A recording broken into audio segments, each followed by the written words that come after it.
and his for wife Elizabeth. And today we are in our reading of the 4 chapters. We're going to be starting in Judges the 18th. And the Danites moved to a larger tribal space. They didn't think their space was big enough. And I think one reason Dan's not listed in the revelation of the 12 tribes is because of their idol worship. And you have to understand about the Bible. It's a historical book too. It tells history. It sometimes doesn't pass judgment on it like I would think it should, just kind of like I pass judgment on America for forsaking the foundation principles of what we've done. I think they ought to, if they were going to get rid of anybody, they ought to get rid of the Muslims, because that's a horrible demonic religion. I mean, who would chop off a baby's head and think you're doing God a favor? I don't think so. I don't think so. Man, not my God. Ooh, my God loves little children. He says, you better not cause one of these little children any harm. It'd be better for you to have a millstone hung around your neck and drowned in the sea. You Muslims better take notice of that, because he is the true God. Only a true God could be a loving, kind God. You ought to study how the universe is made. If nothing else, that'll make you a Christian. We couldn't have, oh well. I'll tell you a little bit about the universe after a while. Okay, let's go with Judges 18. In those days, there was no king in Israel, and in those days the tribe of the people of Dan was seeking for itself an inheritance to dwell in, for until then no inheritance among the tribes of Israel had fallen to them. Well, that's not exactly true. It had, but they didn't feel like it was big enough. So the people of Dan sent 5 able men from the whole number of their tribe, from Zorah and from Eshtaol, to spy out the land and to explore it. And they said to them, go and explore the land. And they came to the hill country of Ephraim, to the house of Micah, and lodged there. And yesterday we learned about the Levite going to the house of Micah, and he made him his priest. When they were there by the house of Micah, they recognized the voice of the young Levite. And they turned aside and said to him, by the way, this young Levite was actually the grandson of Moses. Who brought you here? What are you doing in this place? What is your business here? And he said to them, this is how Micah dealt with me. He has hired me, and I've become his priest. And they said to him, inquire of God, please, that we know whether the journey on which we are setting out will succeed. And the priest said to them, go in peace. The journey on which you go is under the eye of the Lord.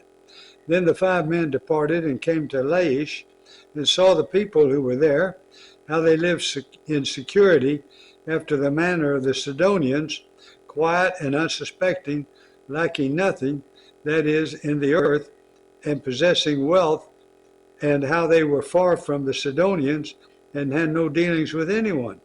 And when they came to their brothers at Zorah and Eshtaol, their brothers said to them, what do you report? They said, arise, let us go up against them, for we have seen the land, and behold, it is very good. And will you do nothing? Do not be slow to go, to enter in and possess the land.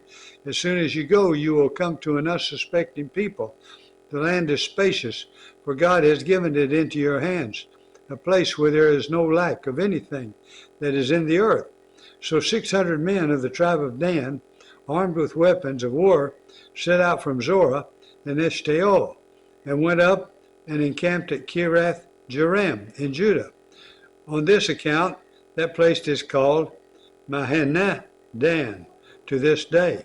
Behold, it is west of Kiriath Jearim. And they passed on from there to the hill country of Ephraim, and came to the house of Micah. Then the 5 men who had gone to scout out the country of Laish said to the brothers, do you know that in these houses there are an ephod, household gods, an